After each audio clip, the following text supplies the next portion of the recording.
Hello, YouTube and Ukulele Underground and everyone else watching. This is Nigel here, RJ Culp. Just finished filming part of my latest video with what appears to be a baritone ukulele. But it's not a baritone ukulele. No, it is a Beaver Creek travel size bass. Yes, indeed, this is a bass.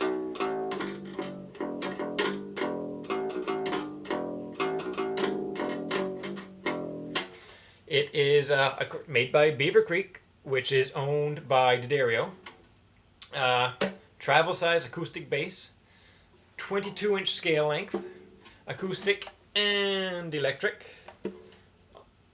passive under the saddle jobby.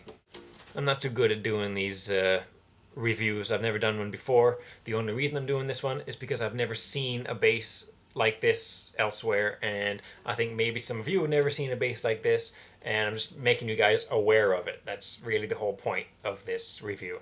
I'm presenting it here to the ukulele players because I know a lot of you will add other instruments to your YouTube videos or recordings, or maybe you play in ukulele ensemble and you have a bass player who always comes with this great big cube of an amp with the bass guitar with the neck out to here. You can't sit next to him or else he'll whack you in the face. And maybe you've never heard of this instrument, so I'm presenting it just to let you know that it exists. I don't work for Beaver Creek. I just picked it up and I thought it was cool. So I'm telling you all about it now. What separates this bass from other small scale basses is that this one has steel strings and frets, much like a bass guitar, as opposed to the silicone strings found on things like Ashbury basses. I'm not putting down Ashbury basses, I'm just saying this is something different. Maybe you've never heard of it, that's why I'm presenting it here. See, spruce top, laminate, but quite nice. The back has got this, I don't know if you can see in the glare, that it's actually rounded, arched back, which I don't know if it really does much. I'm assuming it acts as a parabola and helps push more sound out, but I don't know whether it actually does. Got a small size without sacrificing the bass sound. Good volume, even unplugged. Does come with the gig bag. The website says a padded gig bag, or padded case, I think is the phrasing used in the website. It's more of just a nylon bag with a zipper. There's no padding at all, really. Might prevent it from getting scratched, but doesn't offer much protection.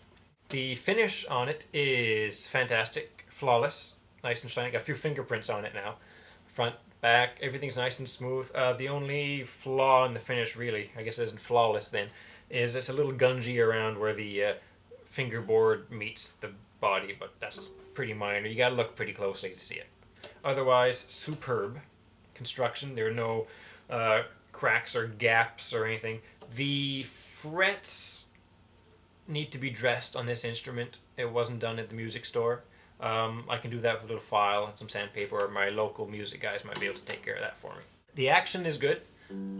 No buzz, except for the E string buzzes a little bit when fretted from like the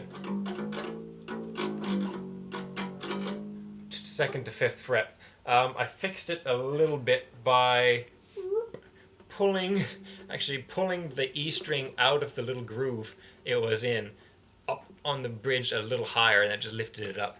And it's a pretty crude way of fixing it, but hey, it worked, so. Yeah, so this is, I think, is a great instrument if you're in a ukulele ensemble and you have a bass player and you want the bass player to kind of look like he belongs in the ukulele ensemble, or if you're just having a kitchen party at home and your bass player's there and you can't sit next to him because you get smashed in the face because he's got this big long neck, and a lot easier to carry around than a big electric bass and a giant amp. A couple of points, negative points, is the comfort of it. I find when sitting down, if I have it on my lap, since there's the cutaway here, there's only so little of it actually resting on my lap that it has a tendency to kind of slide off.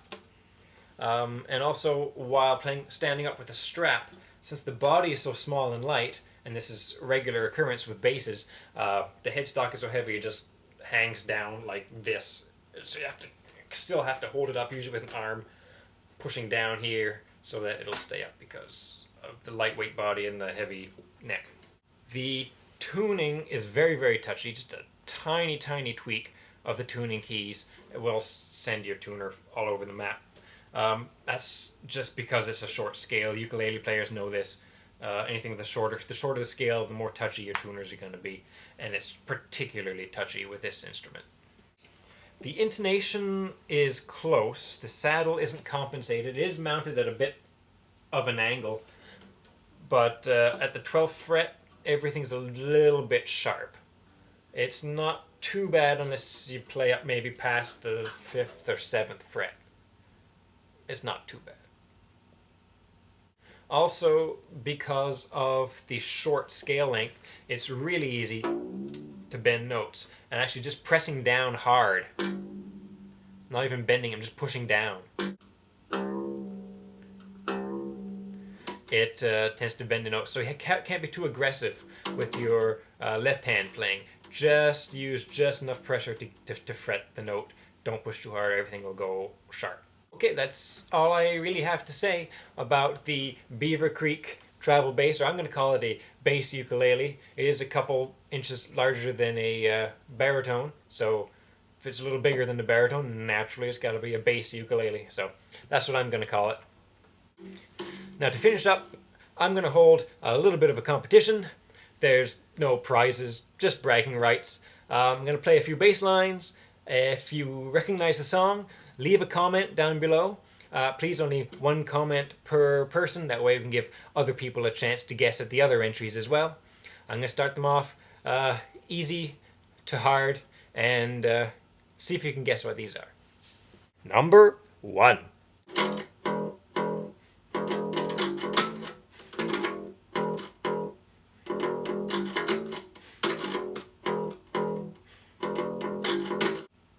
Number 2.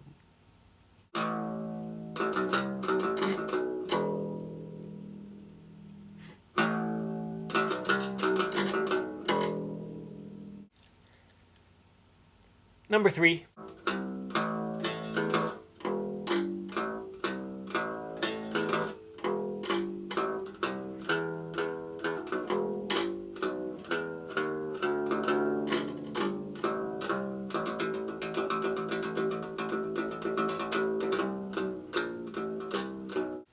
Number 4.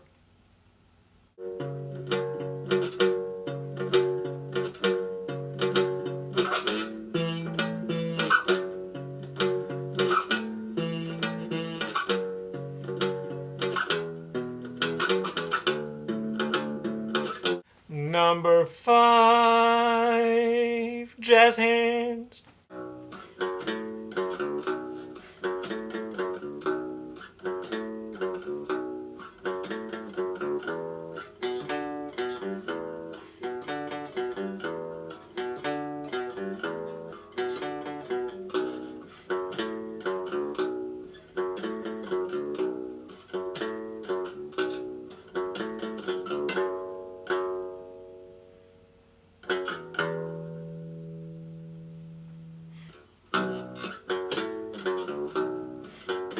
Number 6.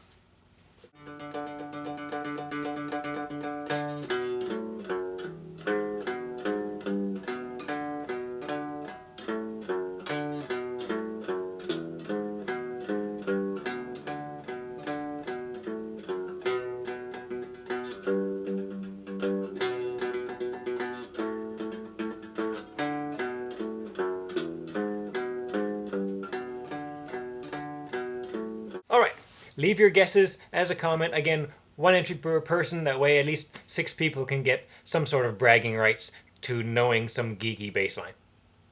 Cheers, everybody.